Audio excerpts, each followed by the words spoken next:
नमस्कार दोस्तों, welcome to आपका अपना चैनल फिजिक्स क्वांटम। और इसके अंदर हम पढ़ रहे हैं बेटा एचसी वर्मा को। एचसी वर्मा के सॉल्यूशंस बना रहे हैं हम लोग। चैप्टर नंबर 29 के सबसे पहले हम सॉल्यूशन बना रहे हैं। इसमें हमने electric field and potential chapter चुना है। पहले 50 क्वेश्चन के सॉल्यूशंस आप प्लेलिस्ट में देख सकते हैं, लिंक बेटा सारे डिस्क्रिप्शन पर दिए हुए हैं। और अब हम बात करने वाले हैं आज क्वेश्चन नंबर 51 से लेकर क्वेश्चन नंबर 60 तक की। इसमें से कौन से क्वेश्चन नीट वाले बच्चों को करने चाहिए, कौन से छोड़ने चाहिए, अगर वो जानना चाहते हैं डिस्क्रिप्शन में देख सकते हैं। ठीक है बच्चों, तो स्टार्ट करते हैं बेटा आज का क्वेश्चन नंबर 51 से। ये रहा आपकी स्क्रीन पर। तो क्वेश्चन क्या रहा है, a block of mass m, या ये रहा ब्लॉक जिसका मास m आपको दिया गया है, having a charge q, charge उसका कितना है बेटा, q चार्ज है उसके ऊपर, is placed on a smooth horizontal table, वो एक स्मूथ हॉरिजॉन्टल टेबल पे रखा गया है, ठीक है, and is connected to a wall through a unstressed spring of spring constant k shown in the figure. The electric field E, the horizontal electric field parallel to the spring is switched on. Find the amplitude of the resulting SHM of the block.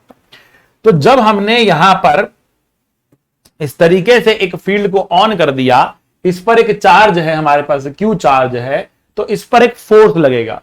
Force लगेगा इस direction में, force लगेगा इस direction में, और ये चलना शुरू करेगा, ये चलना शुरू करेगा। यहां कहीं पर आकर ये वापस से रुकेगा, बीच में कहीं पर इसकी क्या होगी बेटा, इक्विलिब्रियम पोजीशन होगी, ठीक है ना। तो ये है आपका मीन पोजीशन। ये क्या है, ये है मीन पोजीशन। एम्पलीट्यूड क्या होता है बेटा, एम्पलीट्यूड होता है मीन पोजीशन से एक्सट्रीम पोजीशन का डिस्टेंस। तो बेटा मीन पोजीशन तो ये ठहरी, ये क्या है, ये है आपका एक्सट्रीम पोजीशन। जी हां, सही सुना आपने, ये एक एक्सट्रीम पोजीशन है, ये मीन पोजीशन नहीं है बेटा। जहां पर ये रुका हुआ है, जहां पर ये स्प्रिंग रिलैक्स्ड है, ये मीन पोजीशन बिल्कुल भी नहीं है। ये क्या है, ये एक एक्सट्रीम पोजीशन है, साथ में ये भी एक एक्सट्रीम पोजीशन है क्योंकि यहां पर भी आके रुकेगा। इसका मतलब क्या हुआ, एम्पलीट्यूड कहां से कहां तक होगा, एम्पलीट्यूड होगा यहां से लेकर मीन पोजीशन तक, इसको कहेंगे एम्पलीट्यूड। ये है आपका एम्पलीट्यूड, एक्सट्रीम से मीन तक का जो डिस्टेंस है उसको ही हम एम्पलीट्यूड बोलते हैं। बहुत अच्छी बात है भाई। अच्छा जी, तो अब इस ए की वैल्यू निकालनी है। तो मीन पोजीशन क्या होती है, बात समझना। मीन पोजीशन होती है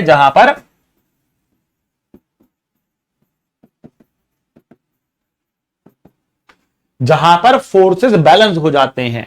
और हम कह सकते हैं कि अगर ये ए डिस्टेंस है तो इस पर लगने वाला जो पीछे की तरफ वाला फोर्स होगा वो कितना होगा बेटा, फोर्स जो इसको पीछे की तरफ खींच रहा होगा, तो बेटा वो होगा k into x. Spring force k into x होता है।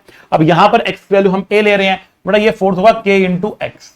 और आगे लग रहा होगा इस पर इलेक्ट्रोस्टैटिक फोर्स q इंटू ई, q इंटू ई लग रहा होगा।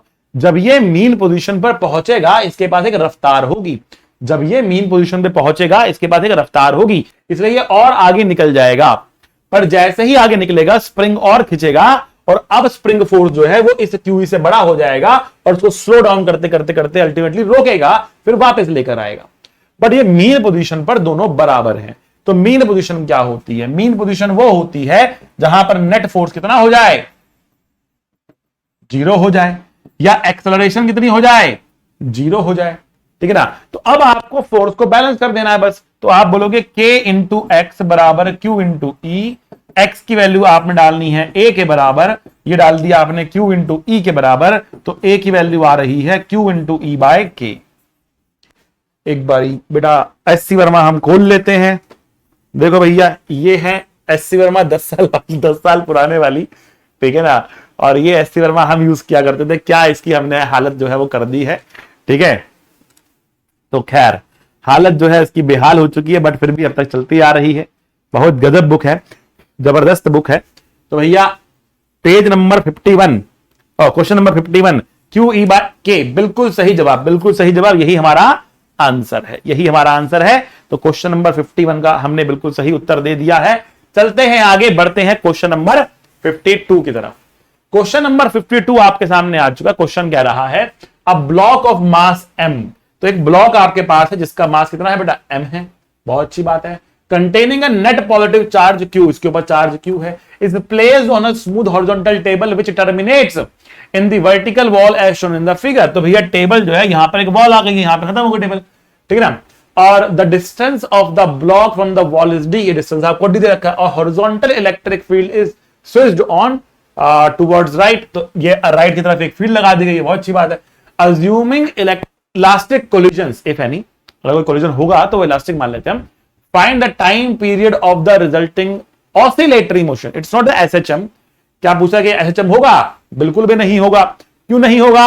एसएचएम के लिए फोर्स का एक्स के प्रपोर्शन होना चाहिए, और यहां जो फोर्स लगने वाला है वो Q इंटू ई कॉन्स्टेंट फोर्स लगने वाला है, क्योंकि फोर्स जो है वो एक्स का प्रपोर्शनलिटी में नहीं आ रहा है। इसका मतलब ये हुआ कि एसएचएम नहीं होगा, तो not SHM, not SHM, SHM तो नहीं है भैया, एसएचएम तो नहीं है, इसका मतलब ये, ठीक है ना, ये रिक्वायरमेंट है, ऐसा हो नहीं रहा इसलिए एसएचएम है नहीं, ठीक है। तो अब बात करते हैं क्या, ये कह रहा है find the time period of the resulting oscillatory motion, मतलब यहां से यहां तक जाएगा, यहां से फिर वापस आएगा, गया फिर वापस आया, गया फिर वापस आया, गया फिर वापस आया, ठीक है ना। जब वापस आएगा तो कौन रोकेगा इसको? इलेक्ट्रिक फील्ड रोकेगी, बिकॉज फोर्स तो अभी भी लग रहा है इस पर, बट टकराने के बाद इसने स्पीड जो है चेंज कर दी है, उल्टा हो गया। अब पहले ऐसे जा रहा था, रफ्तार बढ़ती जा रही है, आगे टकराया, जब पलटा तो अब फोर्स इधर लग रहा है, जाते वक्त भी और आते वक्त भी, दोनों वक्त, जाते वक्त भी और आते वक्त भी, दोनों वक्त एक्सेलरेशन बराबर ही है, क्योंकि फोर्स बराबर है। कितना फोर्स है भैया इसके ऊपर? तो फोर्स आप कहोगे फोर्स है Q इंटू ई, कितना एक्सेलरेशन है इसके पास?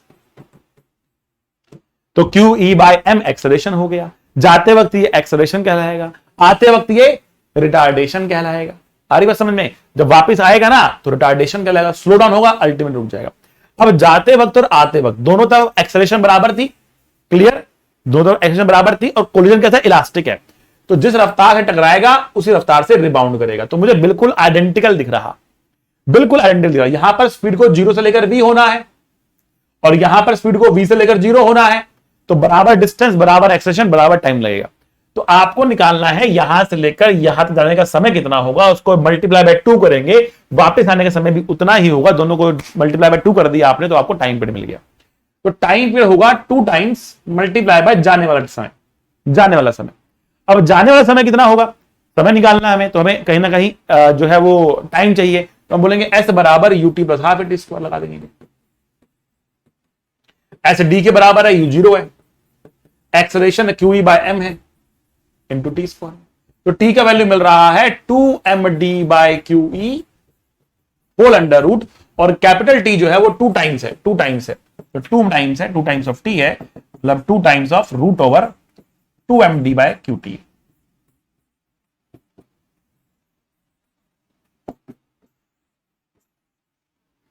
ये हमको समय मिल गया, क्लियर। आंसर देखते हैं एक बार कितना आ रहा है इसका, root over 8md by Q E, by Q E, ठीक है ना। तो ये 8 कहां से आया? बेटा 2 जब ये रूट में लेके जाएंगे तो 2 का स्क्वायर 4 हो गया, 4 इंटू 8 हो गया, बात एक ही है। मैंने 8 को 2 रूट 2 लिख दिया है, 2 बाहर निकाल लिया, 4 का रूट बाहर निकाल लिया है, इसलिए 2 रूट 2 आ गया, बात वही है। तो आंसर वही आ रहा है, मैच कर रहा है। बढ़ते हैं आगे, बहुत सिंपल क्वेश्चन, कोई भी कर सकता है, मेडिकल इंजीनियरिंग सब कर सकते हैं, कोई दिक्कत वाली बात नहीं है। A uniform electric field of 10 Newton per Coulomb exists in the vertically downward direction. Find the increase in the electric potential as one goes through a height of 50 centimeter.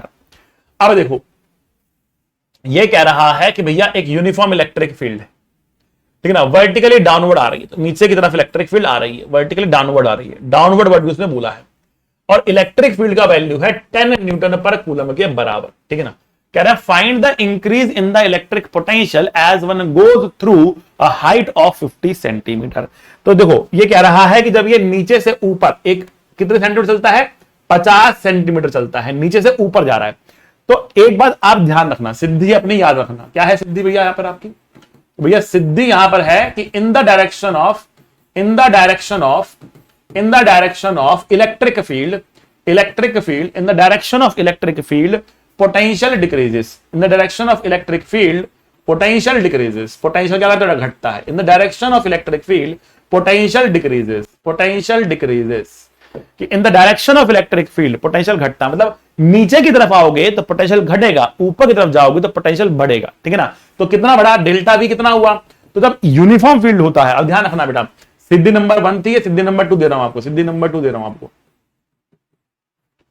Direct result याद करना है। In uniform field potential difference is E into D.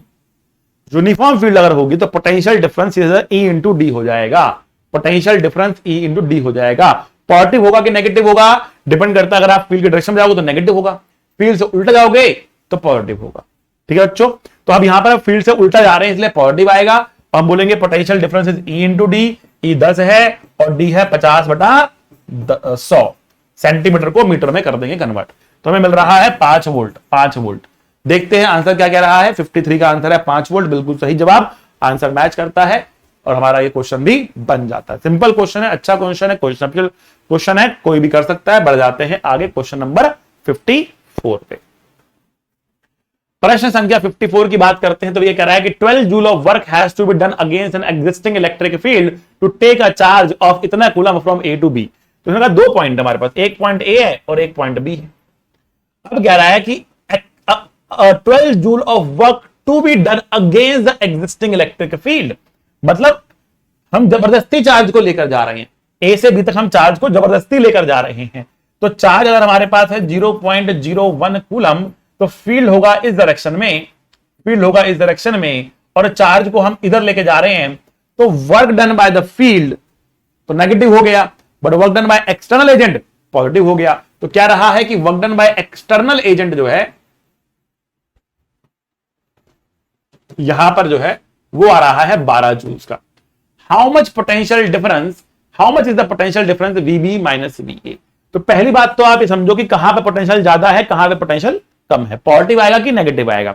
तो हम कह रहे हैं, देखो हम कह रहे हैं कि भैया जब हम यहां से यहां जा रहे हैं ना, तो वर्क डन करना पड़ रहा है, ठीक है ना। आप अगर सिंपल भी याद करना चाहते तो आप बोल सकते हो जो पोटेंशियल डिफरेंस होता है मतलब वीबी माइनस वी होता है, इनिशियल ये है फाइनल ये, यहां से यहां गए तो पोटेंशियल डिफरेंस कितना आया, VB minus V, final minus initial बोलते हैं, ठीक है। जो पोटेंशियल डिफरेंस होता है ये होता है work done by external agent पर यूनिट चार्ज। बेटा ये सारी सिद्धियां हैं आपके लिए, work done by external agent पर यूनिट चार्ज क्या है बेटा, ये सिद्धि है, कॉन्सेप्ट है, सिद्धि है, कुछ भी बोल बेटा इसको। You want to call this as a concept, call it concept. You want to call this as formula, call this as formula. You want to call this as star step, call this as star step. Whatever you want to call this, you want to call whatever it is, ठीक है। But ये आपको जरूरी है जानना है, important है, पता होना चाहिए आपको कि भैया पोटेंशियल डिफरेंस क्या होता है। पोटेंशियल डिफरेंस होता है work done by external agent पर यूनिट चार्ज, बट वो जो चेंज है वो क्या होना चाहिए, स्लोली होना चाहिए। वर्क डन क्या होना चाहिए, स्लोली होना चाहिए। क्वेश्चन ने कहीं पर मेंशन नहीं करा कि हम स्लोली लेके जा रहे हैं, लेकिन इसने कहीं पर भी चेंज इन स्पीड की बात भी नहीं करी, तो it is fair to assume that कि we are doing this slowly, हम स्लोली कर रहे हैं, इस बात को हम अज्यूम करके यहां पर चलते हैं, ठीक है भैया।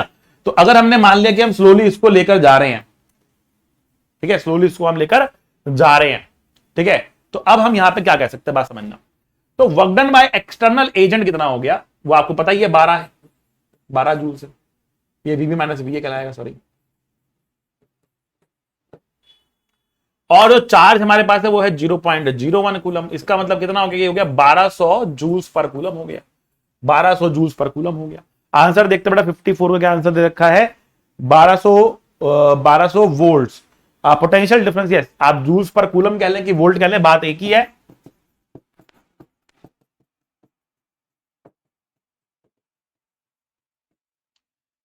ठीक है, तो पोटेंशियल डिफरेंस के दो यूनिट्स हो गई, joules per coulomb, work done per unit charge, या फिर वोल्ट भी आप उसको बोल सकते हो, ठीक है। चलो बेटा अगले क्वेश्चन पे चलते हैं, बहुत बढ़िया, शानदार, कोई भी कर सकता था इस क्वेश्चन को भी, अब तक कोई दिक्कत वाली बात नहीं थी। Two equal charges 2 × 10⁻⁻7 each are held fixed at a separation of 20 centimetre. कह रहा है कि दो चार्जेस हमारे पास है, ठीक है ना, बराबर चार्जेस हैं, 2 × 10⁻⁻7 coulomb, they are fixed at separation of 20 centimetre, 20 centimetre की दूरी पर रखे गए। एक तीसरा चार्ज है इक्वल मैग्नीट्यूड का, place midway between the two charges, ठीक है। तीसरा चार्ज हमने एकदम मिडवे रख दिया, अब 20 को हटाते हैं यहां से, लाइन को ऐसे बनाते हैं, 20 सेंटीमीटर यहां लिख देते हैं, और हम कह रहे हैं तीसरा चार्ज भी हमने सेम मैग्नीट्यूड यहां रख दिया। चलो तीसरा चार्ज यहां पर मिड पे, ठीक है। नहीं नहीं नहीं नहीं, अच्छा ठीक है ठीक। अगर it is now move to a point 20 centimetre from both the charges, मतलब अब इस पॉइंट को हमने मूव कराया और यहां तक ले गए कि ये भी 20 सेंटीमीटर हो और ये भी 20 सेंटीमीटर हो। अच्छा जी, बहुत खूब। कहता कि how much work is done by the electric field during the process, कितना वर्कडन करना पड़ेगा। तो अगेन कितना वर्कडन कौन करेगा, how much work is done by electric field पूछा है, ठीक है ना।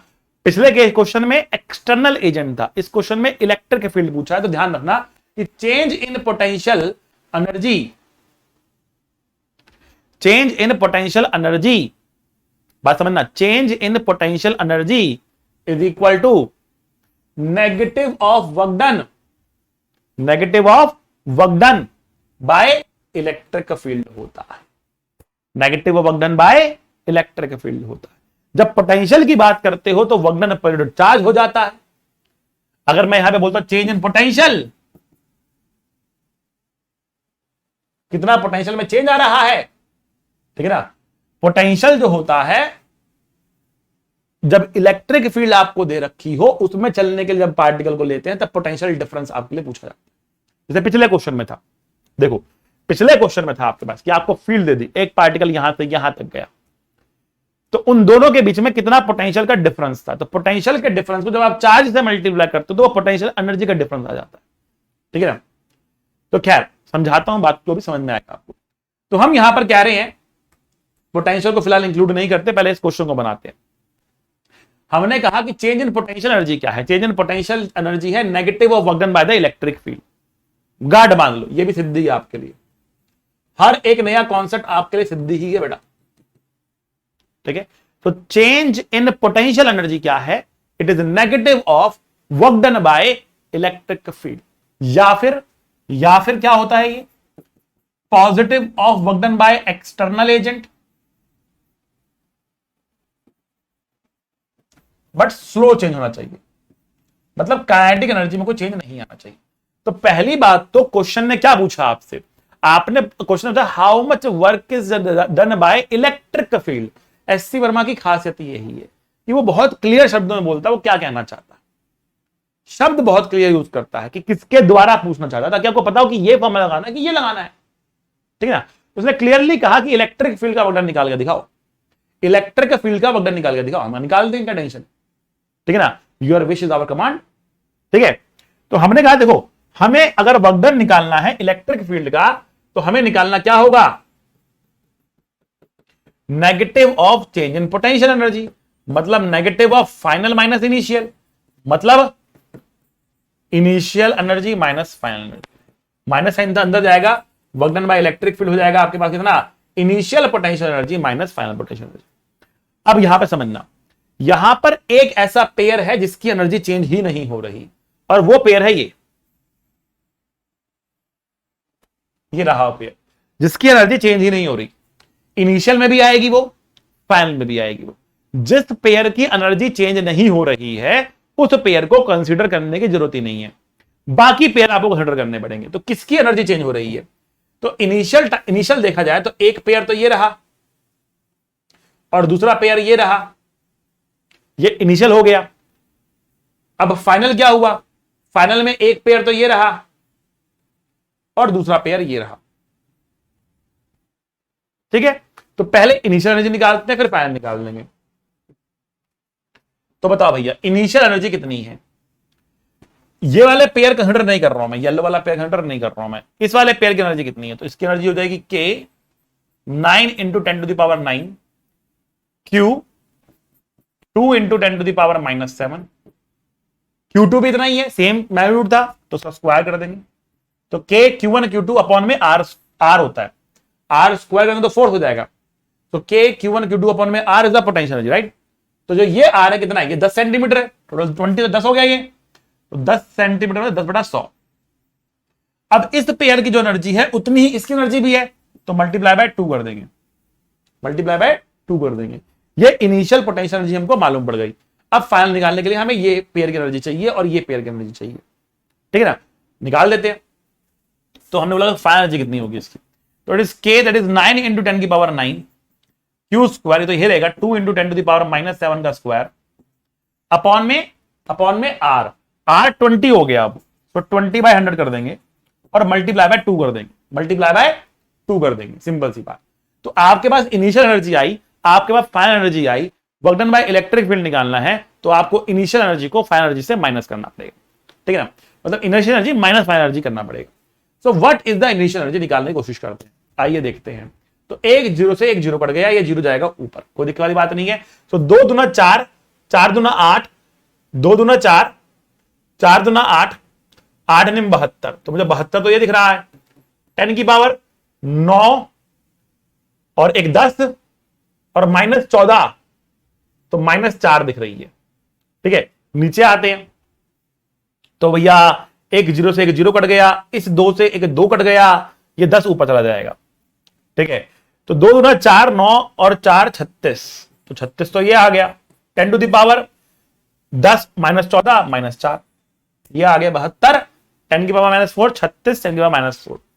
अब यहां पर लिखते हैं इनिशियल एनर्जी कितनी है, 72 इंटू 10 टू द पावर -4 है। फाइनल कितनी है, 36 इंटू 10 टू द पावर -4 है, -4 है।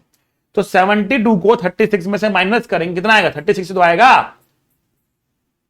36 दूनी 72 तो होता है, 10 की पावर -4, ठीक है ना, जूल्स। या फिर आप इसको बोल सकते हो 3.6 मिली जूल, 3.6 मिली जूल बोल सकते हो, 3.6 मिली जूल भी उसको बोल सकते हो। तो बिल्कुल सही जवाब 55 का आंसर यही है, 3.6 10 टू द पावर -3 जूल्स या मिली जूल्स, बात एक ही है। तो इस तरीके से क्वेश्चन को बना सकते हैं। आपको यह याद करना है, सिद्धि आपको मालूम होनी चाहिए कि change in potential energy is negative of the work done by electric field, is negative of the work done by electric field. ये पता है तो बिल्कुल सही तरीके से साइन करेक्ट के साथ आपका आंसर आपको मिल जाएगा। प्रश्न संख्या 56 पे आ जाते हैं। अभी तक जितने भी क्वेश्चन है नीट इंजीनियरिंग दोनों के लिए बहुत शानदार क्वेश्चन है। प्रश्न संख्या 56 पर अब हम आ रहे हैं। कह रहा है कि एन इलेक्ट्रिक फील्ड आपको दे रखा है कितना, 20 न्यूटन पर कूलम दे रखा है, exist along the X axis in space, X axis के अलोंग ये इलेक्ट्रिक फील्ड एग्जिस्ट कर रहा है स्पेस में। Calculate the potential difference VB minus VA where the points A and B are given by this. अब देखो electric field जो है वो एक्स के अलोंग है, तो वाई के अलोंग जाने पर कोई इंपैक्ट पड़ेगा क्या पोटेंशियल में, कोई इंपैक्ट नहीं आएगा। इंपैक्ट आएगा जब आप एक्स के अलोंग जाओगे, वाई के अलोंग जाओगे कोई इंपैक्ट नहीं आएगा। तो पहले इन चारों पॉइंट्स को हम लोकेट करते हैं। तो पहला ये हमारा ओरिजिन मान लेते हैं हम, ठीक है ना, और ये हमारी एक्स एक्सिस हो गई, ठीक है। और अब हम इसको लोकेट करने की कोशिश करते हैं। आ जाओ पहला केस देखते हैं, केस नंबर फर्स्ट में कह रहा है, केस नंबर ए में कह रहा है कि भाई ए जो है वो ओरिजिन पर बैठा है और बी जो है वो 4 मीटर दूर है, बी जो है वो 4 मीटर दूर है। 4 मुझे वाई कोऑर्डिनेट से मतलब ही नहीं है, forget about the Y coordinate, क्योंकि वाई में तो फील्ड ही नहीं है। Forget about the Y coordinate में वाई से मतलब ही नहीं है। क्यों मतलब नहीं है, क्योंकि वाई में तो फील्ड ही नहीं है। अगर फील्ड नहीं है पोटेंशियल चेंज ही नहीं होगा। पोटेंशियल को कौन चेंज करता है, फील्ड तो चेंज करती है। In the direction of field potential decreases, in the direction of field potential decreases, सिद्धि बताई थी मैंने आपको अभी। तो हमें केवल एक्स में देखना है, ठीक है ना। केस भी देखते हैं, पहले सारे केस लिख लेते हैं फिर आगे बात कर लेंगे। केस भी देखते हैं। केस भी कह रहा है कि भैया ए जो है वो बैठा है 4 पे, ए जो है वो बैठा है 4 पे, मतलब यहां आ गया 4 पे, और बी जो है वो है 6 पे, बी जो है वो है 6। बहुत बढ़िया। सी केस क्या कर रहा है, सी केस कह रहा है ए तो बैठा है ओरिजिन पे और बी बैठा है 6 पे, बी बैठा है 6 पे, बी बैठा है 6 पे। समझे, ये हमारे पास केस है। Do you find any relation between the answer between A B and C, A B और सी में कुछ आप रिलेशन निकाल पा रहे हो? तो पहले निकालते हैं हम अपना VB माइनस VA निकालना है। तो सभी केस में बात समझना, इलेक्ट्रिक फील्ड जो है वो पॉजिटिव एक्स के अलोंग है, तो इन the direction of electric field potential decrease करेगा, तो VB माइनस VA तीनों केस में नेगेटिव आना चाहिए। देखेंगे आंसर में, यस तीनों में नेगेटिव है, तीनों केस में आपको नेगेटिव मिलना चाहिए। बहुत सिंपल सी बात है, तीनों में नेगेटिव मिल रहा, ठीक है। तो VB माइनस VA कितना होगा, तो मैंने अब आपको बताया था कि in the case of uniform electric field, in the case of uniform electric field जो पोटेंशियल डिफरेंस होता है वो E इंटू डी होता है, वो E इंटू डी होता है। तो पहली बात तो नेगेटिव आने वाला है।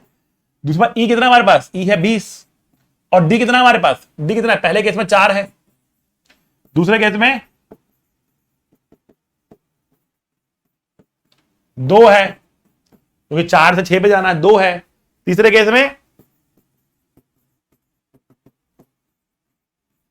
6 है, तीसरे केस में कितना है, 6 है, तो कितना आया, -80 आ गया, -40 आ गया, -120 आ गया, वोल्ट वोल्ट वोल्ट, ये आ गया हमारे पास। ठीक है बच्चा लोग, अब कह रहे हो रिलेशन निकाल सकते हो क्या, तो हम कह रहे हैं कि जो ये पोटेंशियल डिफरेंस है और जो ये पोटेंशियल डिफरेंस, दोनों को जोड़ दो तो ये पोटेंशियल डिफरेंस निकल जाएगा। डायग्राम में दिख रहा है आपको, देखो 40 और 80 120 तो आएगा, तो ये दोनों पोटेंशियल डिफरेंस को जोड़ के ये आने वाला है, ये रिलेशन हो गया। That potential difference A to B, potential difference in the first case, potential difference second case. अगर मैं इसको डेल्टा, मैं दूसरा पेन लिखता हूं, इसको अगर मैं डेल्टा V1 बोलता हूं, इसको मैं डेल्टा V2 बोलता हूं, इसको मैं डेल्टा V3 बोलता हूं, तो डेल्टा V3 क्या है, delta V1 plus delta V2 है। ये रिलेशन आ गया आपके साथ। ठीक है, आपको यहां दिख भी जाएगा कि ये और ये जोड़ने पर ये मिलने वाला है आपको, क्लियर सी बात है। ठीक है, तो रिलेशन भी आ गया, आंसर भी आ गया आप लोगों के सामने, और मैच भी कर गया हमारा आंसर। तो बहुत सिंपल सा क्वेश्चन था बेटा, ये भी कोई भी कर सकता है, सिद्धि आपको ध्यान रखनी है, आपका आंसर बन जाएगा। प्रश्न संख्या 57, consider the situation of the previous problem, a charge of 2 into -4 coulomb is moved from point A to the point B, find the change in the electric potential energy in all the 3 cases. ठीक है, तो आपको delta we दिया गया है और आपको Q दिया गया है, तो ध्यान रखो क्यू और डेल्टा वी को मल्टीप्लाई करोगे तो डेल्टा यू निकल के आ जाता है। Change in potential energy is charge multiply by change in the potential. Why? Because potential energy होता है, क्योंकि ये क्यों हो पा रहा है, क्योंकि पोटेंशियल एनर्जी होता है negative of work done by the electric field, और चेंज इन पोटेंशियल क्या होता है, ये होता है negative of work done by electric field पर यूनिट चार्ज।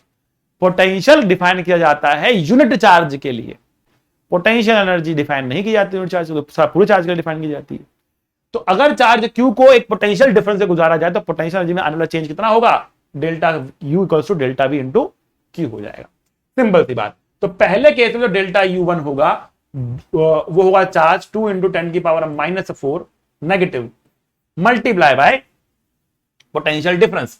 तो पहले केस का आंसर था -80, तो यहां रखेंगे -80, तो कितना आया बेटा आपके पास आया कितना, यहां पे मल्टीप्लाई करो तो यार 160 into 10⁻4, 1.6 10⁻2, तो 1.6 10⁻2, 1.6 10⁻2 बिल्कुल सही जवाब।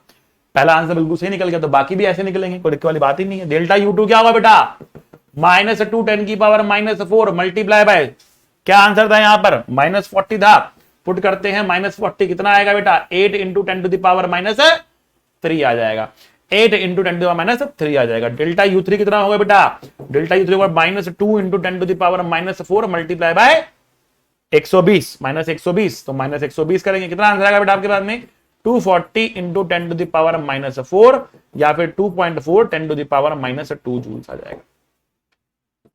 ठीक है चलो, ये आपको तीनों आंसर आपके सामने इस तरीके से आ जाएंगे, बिल्कुल सही जवाब, सारे आंसर हमारे मैच कर चुके हैं। ठीक है चलो अगले क्वेश्चन पर आते हैं, question number 58। An electric field this exist in the space, इतनी इलेक्ट्रिक फील्ड एक स्पेस में एग्जिस्ट करती है, वेक्टर फॉर्म में दे रखी है, बट कांस्टेंट है, कहीं पर भी एक्स वाई नहीं दे रखा, constant. If the potential at origin is taken to be 0 पर हमने ओरिजिन पोटेंशियल 0 मान लिया, क्या रहा है यहां पर कितना पोटेंशियल हो जाएगा, यहां पर कितना पोटेंशियल हो जाएगा, 2 पर कितना पोटेंशियल हो जाएगा। अब बात को समझो भैया, बात को समझो। क्या रहा है, इस डायरेक्शन में इलेक्ट्रिक फील्ड है 20 न्यूटन पर कूलम, इस डायरेक्शन में इलेक्ट्रिक फील्ड है कितनी, 30 न्यूटन पर कूलम। देखो ना, आई कैप में 20 है, जे कैप में 30 है, ये इलेक्ट्रिक फील्ड लिखिए मैंने, इलेक्ट्रिक फील्ड।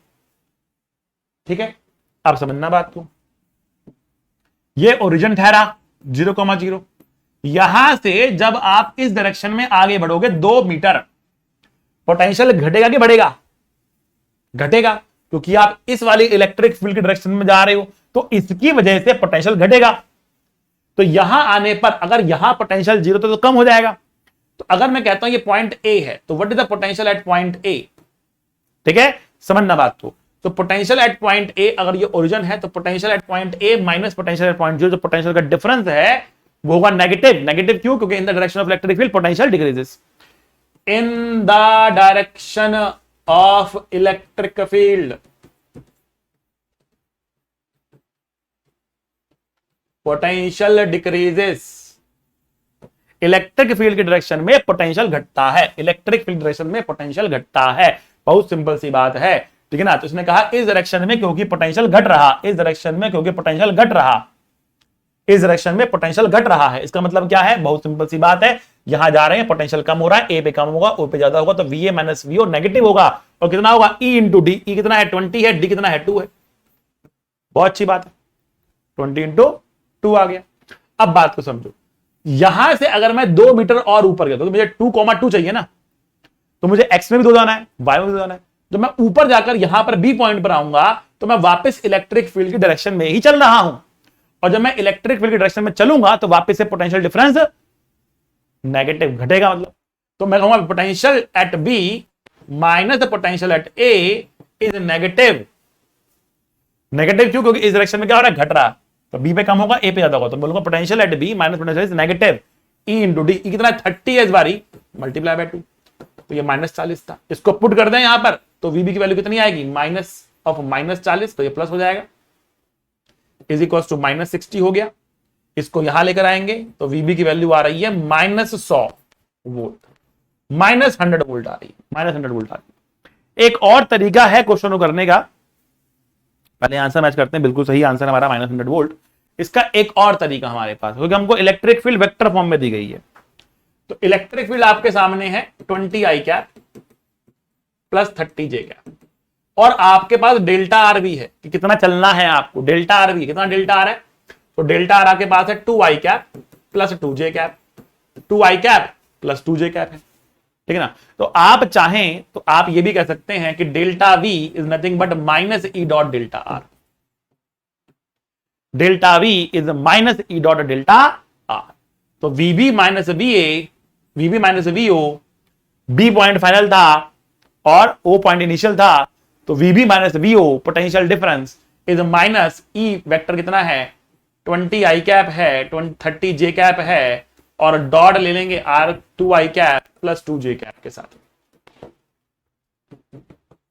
तो आई को आई से मल्टीप्लाई करेंगे तो 20 इंटू 2 हो जाएगा, 30 इंटू 2 हो जाएगा, जे को जैसे मल्टीप्लाई करेंगे तो 40 और 60 100 हुआ, तो ये -100 जूल्स हमारे पास आंसर निकलकर आ जाएगा। तो ऐसे भी कर सकते हो। In fact this is a more effective way of doing the question, that is method number 2। Method number 2 ऐसे भी कर सकते हो, and this is a more effective way of doing the question. But आपको इमेजिनेशन करनी है और फील चाहिए कि सर यहां पर हो क्या रहा है आखिरकार, तो बेटा ये तरीका आपके सामने। बट ऐसा तरीका हो सकता है कि कुछ 3D में जाकर आप पागल हो जाओ, सर ये क्या हो रहा है, 3D में बना ना पाओ, सर ये क्या हो रहा है। तो क्या करोगे? मैथमेटिकल तरीका अपना लोगे, फील ना सही आंसर तो आएगा, फील ना सही आंसर तो आएगा, हाँ कि ना ये बच्चों। तो ये तरीका भी आप लोग यूज कर सकते हो। बढ़ते हैं आगे क्वेश्चन नंबर 59 पर। तो क्वेश्चन नंबर 59 आपके सामने आ चुका है। क्वेश्चन कह रहा है एन इलेक्ट्रिक फील्ड इतना एग्जिस्ट इन द स्पेस। अब इलेक्ट्रिक फील्ड क्या है? वेरिएबल हो चुका है। तो मुझे खुशबू आ रही है इंटीग्रेशन की, ठीक है ना। वेयर यहां पर वेक्टर नहीं, यहां पर कैप बनाना चाहिए था इनको, ठीक है। विरली गलती इन दी एससी वर्मा है, रोहित सर ने पकड़ी एससी वर्मा में गलती रोहित सर ने पकड़ी एससी वर्मा में गलती। क्या गलती है? यहां पर वेक्टर नहीं, यहां पर कैप बनाना चाहिए था। It should be a cap because it's a unit vector, it should be a cap. अब एससी वर्मा सर को कॉल करना पड़ेगा, उनको सूचित करना पड़ेगा। बट मेरे पास जो बुक है it is very old edition, it is very old edition. I don't think the book has changed since then. It is a edition. It's a very, very old edition, the book that I am having. Let me tell you the edition of my book. Let me tell you. Question, let me confirm it. 59, yes. Let me confirm it.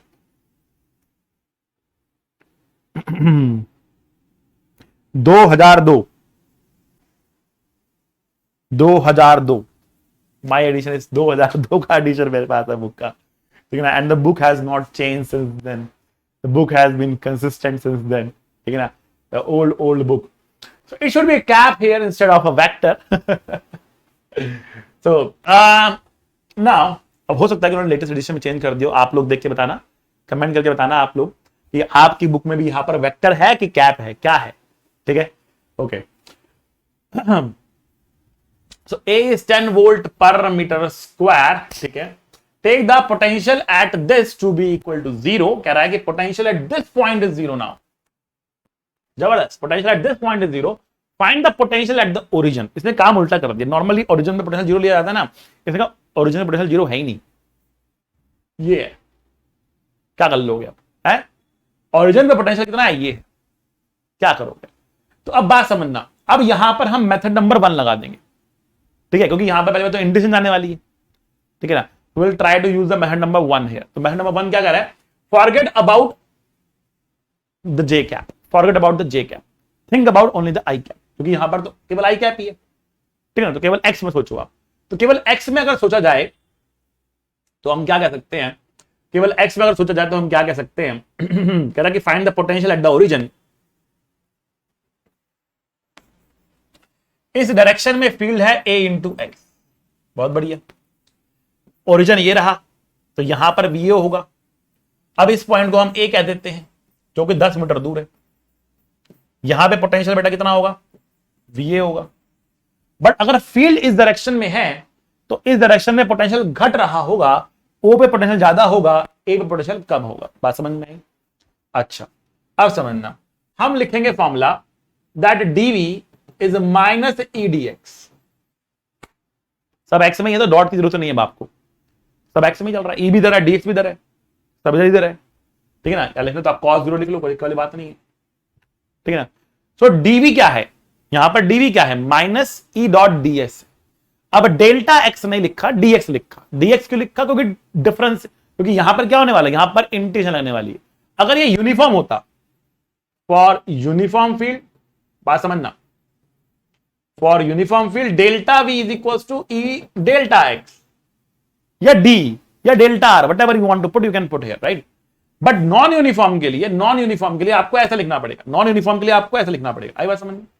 Uniform का खेला समझ में है, non uniform समझ में है. ठीक है, तो अब देखो. सो dv बराबर माइनस कितना है, ये है ax dx. a की वैल्यू 10 आपके पास है और उसको अब हम इंटीग्रेट करने वाले हैं. x जब 0 है तो ये vo है. x इक्वल टू 0 पर पोटेंशियल कितना है, vo है. x इक्वल टू 10 पे ये va हो गया, तो va माइनस vo मिलेगा आपको. माइनस a की वैल्यू भी 10 है, x स्क्वायर बाय 2 होगा, 0 से लेकर 10 होगा, तो बेटा ये तो 5 हो गया. माइनस साइन यहां ले जाते हैं तो ये vo माइनस va हो जाएगा. माइनस साइन यहां ले गए हम, तो ये हो गया 5. 10 का स्क्वायर माइनस 0 का स्क्वायर, तो 100 इंटू 5, 500 हो गया.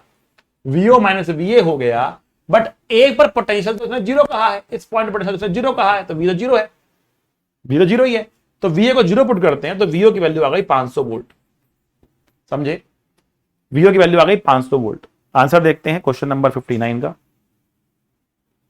बहुत जबरदस्त आंसर है, 500 वोल्ट के बराबर. बहुत जबरदस्त हमारा आंसर आ चुका है, मैच कर चुका.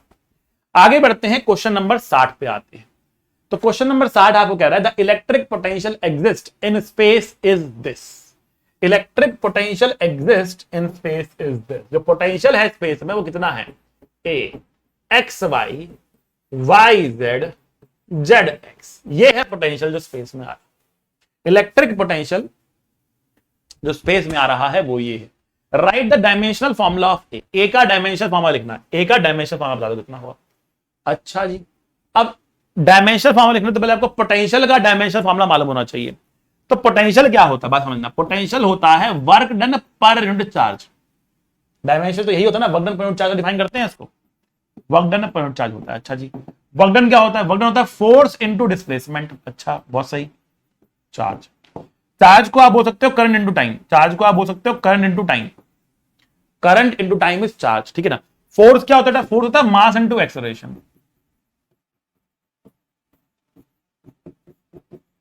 अब लिखते हैं डायमेंशन. मास का हो गया m, एक्सेलरेशन होता है मीटर पर second square, that means LT minus 2. Distance के लिए L हो गया. करंट के लिए एम्पेयर का आई ए हो गया और टाइम के लिए बेटा टी हो गया।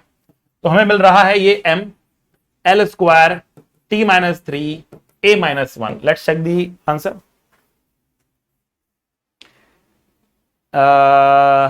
एल कट रहा है, हमने एल काटा नहीं है, इसका एल कट रहा है किसी तरीके से। अच्छा सॉरी, ये तो वी निकाला है, ए पूछा है, अभी तो हमने वी निकाला है ना, अभी तो ए निकालना है। तो वी का डायमेंशन फॉर्मूला मालूम पड़ चुका है। आप देखो इसको हम लिखते हैं, अगले पन्ने पे लिखते चलो। ये क्या रहा है कि जो वी है that is equal to A X Y Y Z Z X. ये तो कह रहा है ना, X Y Y Z Z X, ठीक है। और वी का डायमेंशन फॉर्मूला क्या है, M L square T minus 3 A minus 1, M L square T minus 3 A minus 1, ठीक है। और ये है ए का डायमेंशनल फॉर्मूला, और ये क्या है अंदर ब्रैकेट में, तो ये भी मीटर, ये भी metre, metre square metre square metre square, तो ऐड करेंगे तो मीटर स्क्वायर तो आएगा ना, मतलब एल स्क्वायर आ गया। ये भी एल स्क्वायर है, ये भी एल स्क्वायर है, ये भी एल स्क्वायर है। एल स्क्वायर को एल स्क्वायर में जोड़ोगे तो एल स्क्वायर ही आएगा डायमेंशनली। मतलब सिंपल सी बात है भैया, आलू को आलू में जोड़ोगे तो आलू तो आएगा ना, आलू को आलू में जोड़ के गोभी निकल जाएगी, क्यों भाई? अरे भैया फोर्स को फोर्स जोड़ के फोर्स ही तो आएगा ना, वही बात कह रहे हैं, ठीक है। Metre square metre square metre square जोड़ेंगे तो मीटर स्क्वायर ही आएगा, तो एल स्क्वायर लिख दिया हमने यहां पर, ठीक है। ये ए है, ये एम्पियर वाला है, ये ए है, कोई भी ए क्या, एल स्क्वायर कट गया, M T minus 3 A minus 1, ये हमारा आंसर आ रहा, M T minus 3 A minus 1, ठीक है। एस टी वर्मा करंट के लिए एम्पेयर ए का इस्तेमाल ना करके करंट के लिए आई का इस्तेमाल करता है बुक के अंदर, तो उसने यहां पर आई लिखा है, पर ए की बात है, आई लिख लो ए लिख लो, ठीक है। नॉर्मली बाकी सब बुक्स में ए चलता है, तो मैं ए लिख रहा हूं, ए स्टैंड फॉर एम्पेयर है, और एस सी वर्मा ने यहां पर आई लिखा है, तो कुछ देखकर कंफ्यूज मत हो जाना कि सर यहां पर आई क्यों लिखा गया है। तो कह रहा है A is same as I basically, कौन से वाला, एम्पेयर वाला, दिस इज एम्पेयर, ठीक है। ये कहने वाला है इसका। चलो भैया, और क्या कह रहा है, पार्ट बी, ये तो पार्ट ए था, ये तो पार्ट ए था, पार्ट बी की बात करते हैं। Find the expression for the electric field, electric field का एक्सप्रेशन निकाल दो, कितना आएगा, निकाल देते हैं भैया, निकाल देते हैं। देखो इलेक्ट्रिक फील्ड और पोटेंशियल में एक रिलेशन होता है, और वो होता है electric field is equal to minus del V by del X I cap minus del V by del Y J cap minus del V by del Z K cap, ये होता है, ठीक है, बात समझना आप। तो अब v का वैल्यू कितना है, ये है a X Y Y Z Z X, ये है भैया। तो अगर आप del v by del X निकालेंगे तो इसका मतलब क्या होता है, that means you are treating y as a y and z as a constant, केवल x के टर्म में डिफरेंशिएट कर रहे हो, इसको बोलते हैं पार्शियल डिफरेंशिएशन। इसमें y और z को कांस्टेंट मानते हुए चल रहे हो, तो y और z दोनों ही कांस्टेंट है, तो इसका डिफरेंशिएशन हो जाएगा 0, a रहेगा यहां पर। एक्स वाई में x वेरिएबल है, y कांस्टेंट है, y बाहर निकलेगा, x का डिफरेंशिएशन हो जाएगा 1, तो बेटा यहां पे y बचेगा। जेड एक्स में जेड कांस्टेंट है, बाहर निकलेगा, x का डिफरेंशिएशन बनेगा 1, तो प्लस ये जेड बचेगा। समझना बात को, मैं यहां पे क्या कह रहा हूं, मैंने कहा del by del X of X Y है मान लिया, तो y को कांस्टेंट मानते हुए इसको बाहर निकाल लेंगे, y को कांस्टेंट मानते हुए बाहर निकाल लेंगे, और x का डिफरेंशिएशन 1 हो जाएगा, इसलिए y बचेगा। समझे बात, यहां पर ये हो रहा है, यहां पर ऐसे जेड बच जाएगा, ठीक है। अब बात करते हैं और del V by del Y निकालते हैं, del V by del Y निकालते हैं, del V by del Y हो जाएगा आपका, इसका डिफरेंशिएशन करना है हमको, तो ए तो आएगा ही आएगा आपके पास।